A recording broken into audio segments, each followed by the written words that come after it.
Bismillahirrahmanirrahim. Assalamualaikum warahmatullahi wabarakatuh. Kali ini saya akan menjelaskan jenis-jenis memori yang ada di dalam komputer. Sebelum saya menjelaskan jenis-jenis memori, saya ingin memperkenalkan diri saya terlebih dahulu. Perkenalkan, nama saya Muhammad Ilham Erlangga, NIM 25051-204-240 dari kelas TIA Universitas Negeri Surabaya. Oke, memori.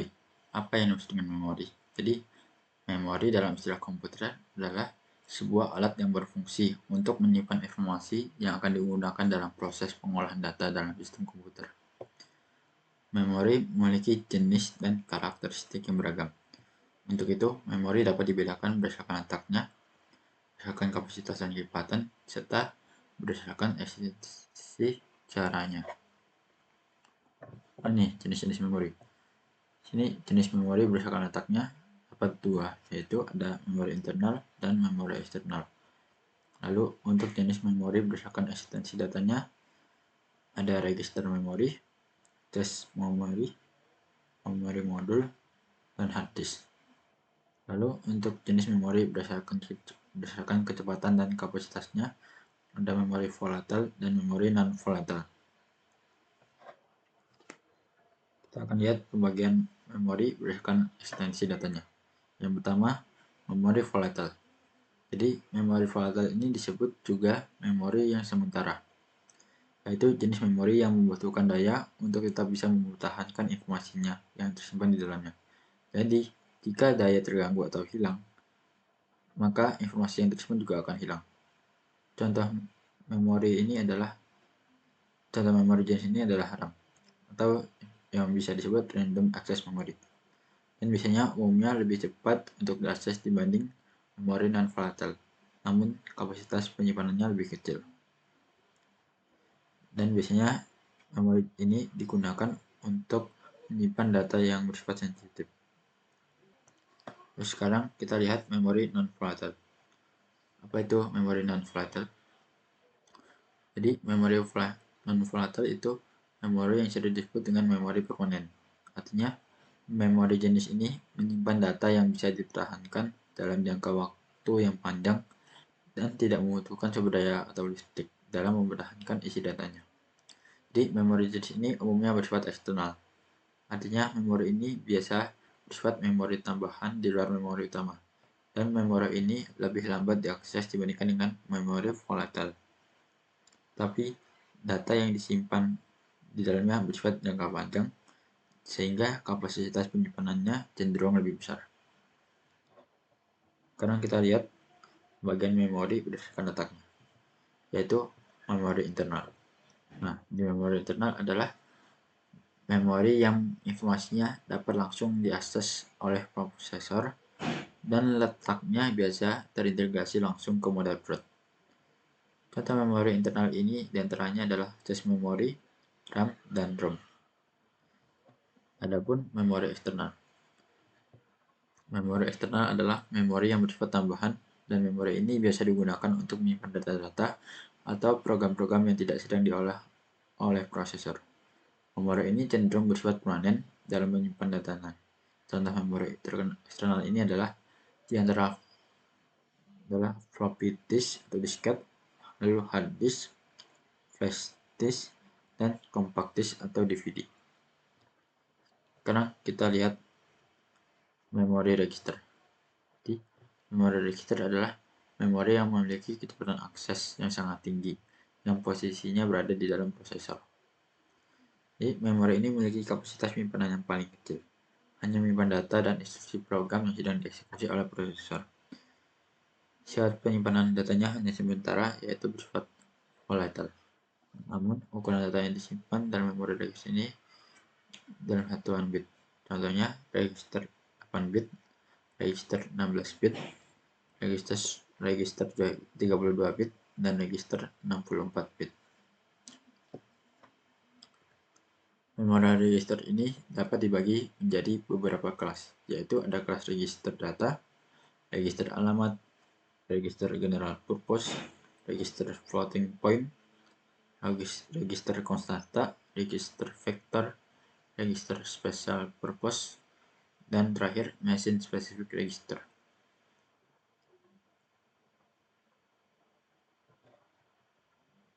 Oke, saya akan menjelaskan semua tentang register. Jadi register data itu adalah register yang digunakan untuk menyimpan angka-angka dalam bentuk bilangan bulat atau bisa disebut dengan integer. Lalu untuk register alamat, misalnya register alamat digunakan untuk menyimpan alamat-alamat memori dan juga untuk mengakses memori. Lalu register general purpose yang biasanya digunakan untuk menyimpan angka dan alamat secara sekaligus. Lalu ada register floating point digunakan untuk menyimpan angka-angka bilangan berkoma titik mengambang atau bisa disebut dengan floating point.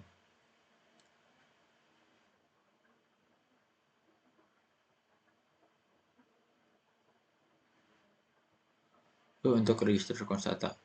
Register konstanta ini digunakan untuk menyimpan angka-angka tetap yang hanya dapat dibaca, macam pi, 0, true, false, dan lain-lain. Lalu register vektor. Register vektor ini digunakan untuk menyimpan hasil perumusan vektor oleh prosesor SMD.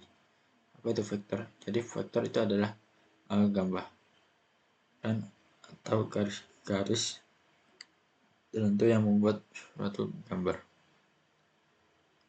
Lalu untuk register special purpose itu yang digunakan untuk menyimpan data internal prosesor, seperti halnya down pointer, stack pointer, dan status register. Lalu machine specific register misalnya digunakan untuk menyimpan data atau pengaturan yang berkaitan dengan prosesor tersebut, tapi hanya pada beberapa prosesor tentu saja. Lalu sini ada memoritas. Apa itu disebut dengan memoritas atau cache memory? Jadi memoritas adalah memori yang digunakan untuk menyembatani aliran data antara prosesor atau CPU dengan RAM. Dan memori ini memiliki kecepatan yang tinggi di bawah kecepatan memori register. Kapasitas penyimpanannya lebih kecil daripada RAM, tetapi lebih besar dari register. Dan penyimpanan datanya bersifat sementara, serta berfungsi untuk mencegah terjadinya bottleneck. Apa yang disebut dengan bottleneck? Jadi ini adalah istilah yang seperti botol yang memiliki badannya besar tapi dengan lehernya kecil. Jadi yang badannya itu seperti data tapi untuk dieksekusinya itu sangat lambat karena yang atasnya kecil. Jadi seperti botol. Makanya disebut dengan istilah bottleneck. Lalu untuk kecepatan prosesor dalam mengakses data tidak sebanding dengan kecepatan RAM dalam mengirim dan mengubah data dari prosesor. Oleh karena itu, perbedaan kecepatan yang jauh ini bisa diatasi dengan bantuan cache memory. Lalu, sini fungsi-fungsi cache memory. Apa saja fungsi-fungsinya? Jadi, yang pertama ada mempercepat akses data pada komputer. Lalu, meningkatkan kerja prosesor, menjembatani perbedaan kecepatan antara CPU dan RAM, serta mempercepat kinerja memori. Dan biasanya cache memory ini umumnya terbagi menjadi 3, yaitu ada L1 cache, L2 cache, dan L3 cache. L1 cache.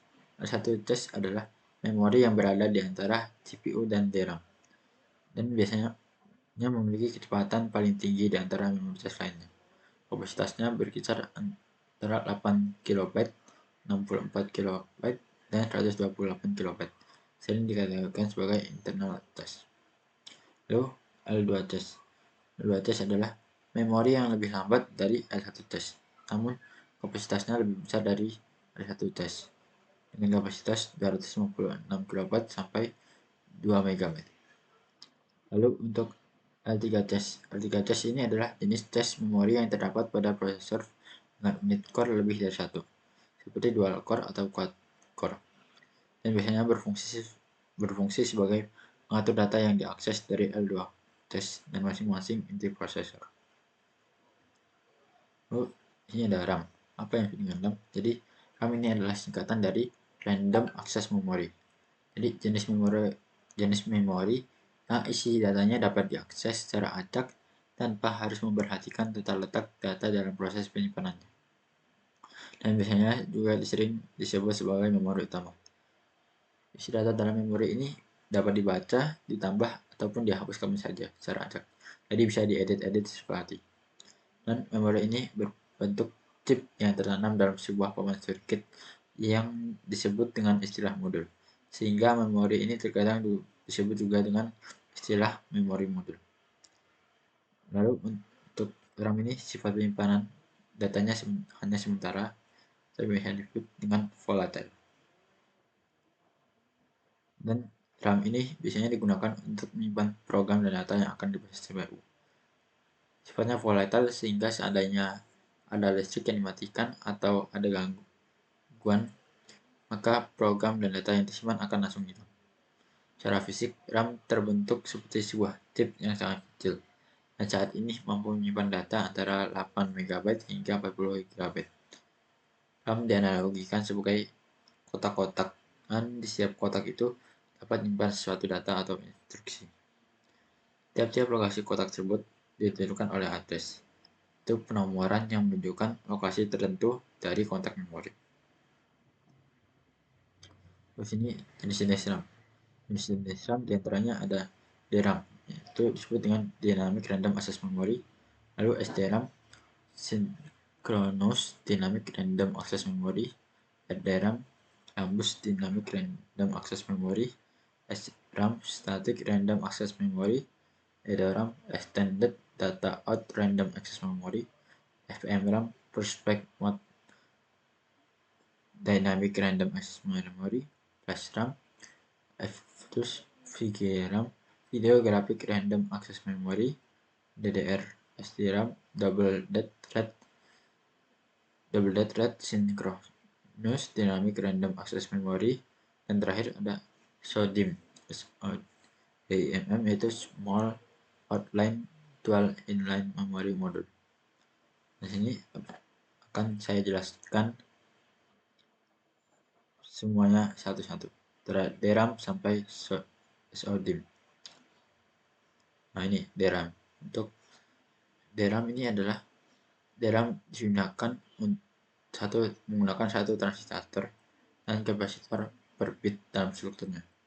Hal ini membuat RAM ini memiliki kepadatan yang cukup tinggi.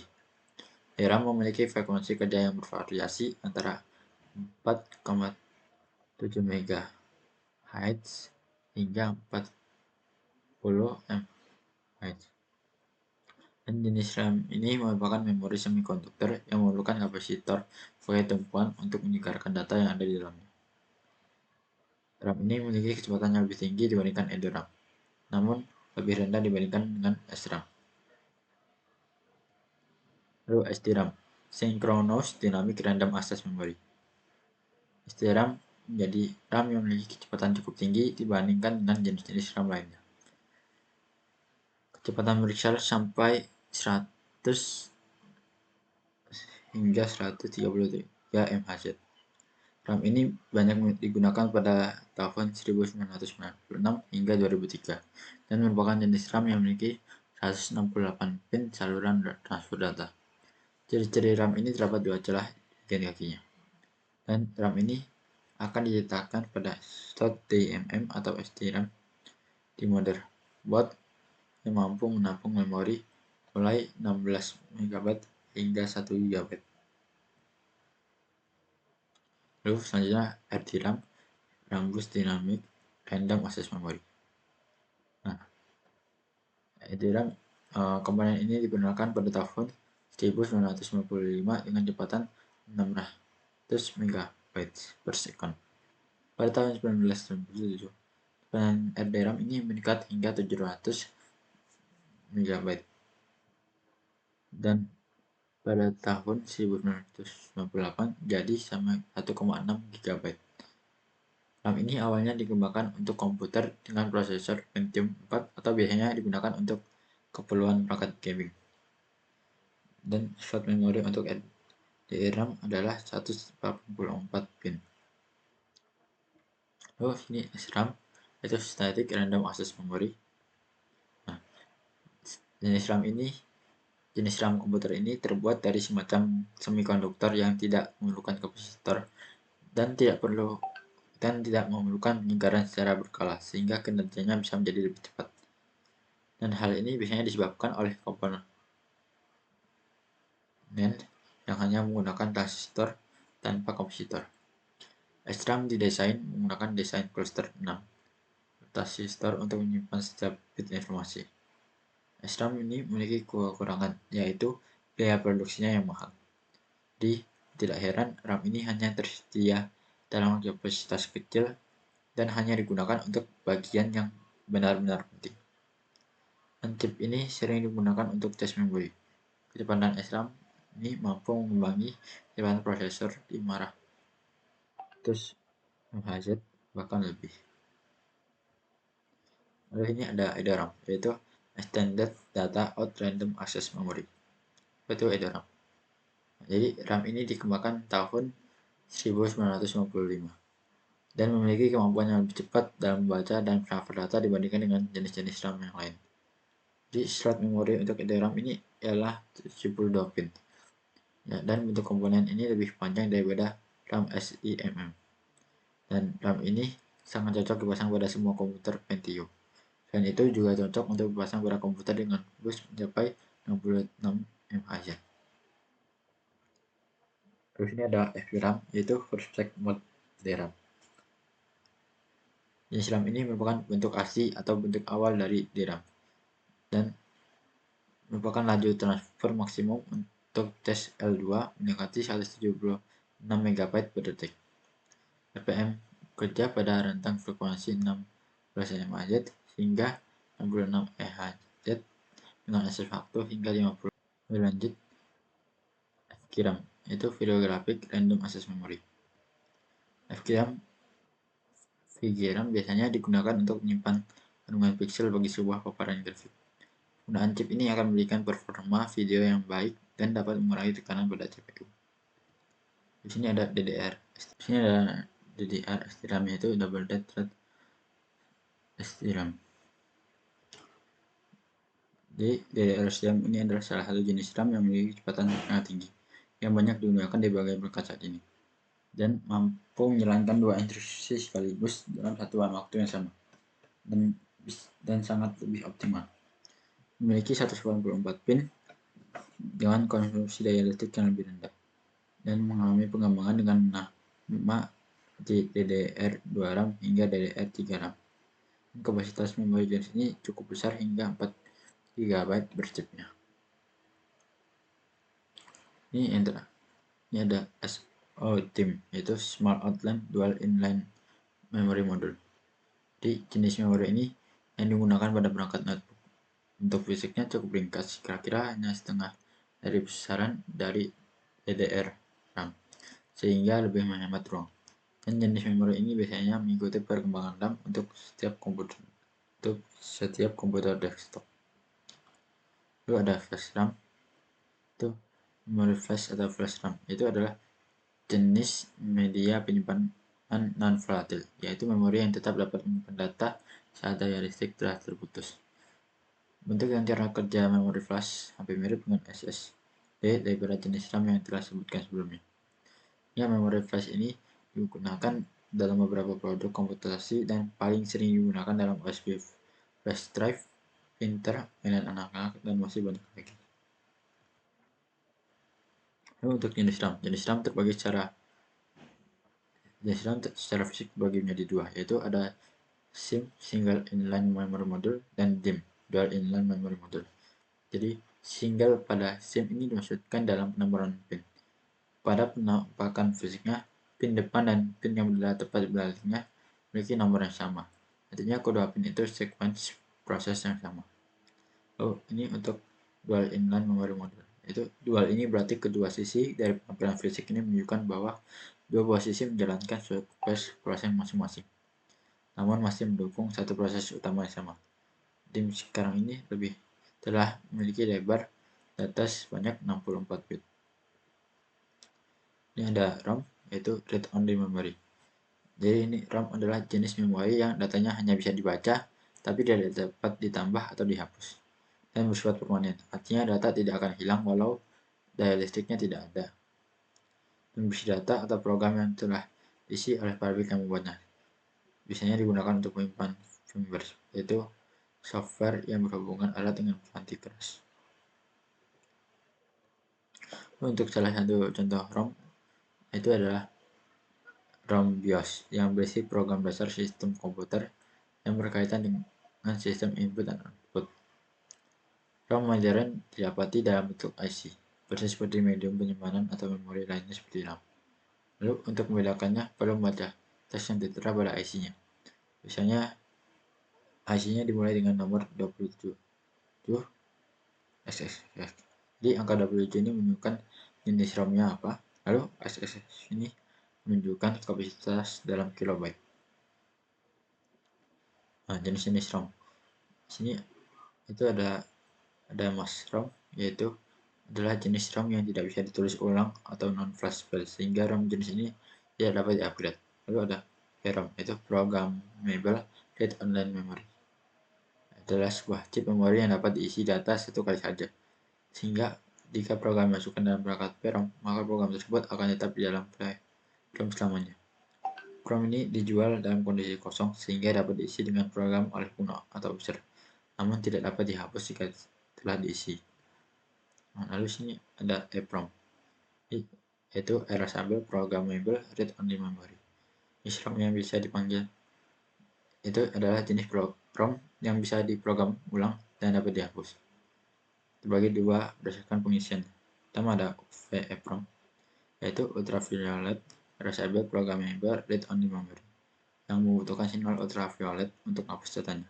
Lalu yang kedua ada EEPROM, yaitu Electrical EPROM, yang menggunakan aliran listrik untuk menghapus atau memprogram ulang isinya. Sehingga ROM ini merupakan jenis khusus dari ROM, yaitu Programmable Read-Only Memory, yang bisa dihapus dengan perintah elektris. Salah satu EPROM sini adalah flash memory. Flash memory biasanya digunakan pada kamera digital, konsol video game, atau chip BIOS. Lalu untuk masalah dalam memori, biasanya terjadi masalah yang sering muncul berkaitan dengan memori pada memori jenis RAM. Berikut ciri-ciri kerusakan pada RAM adalah kinerja komputer menjadi lambat, lalu untuk sistem operasinya tidak berjalan dengan lancar.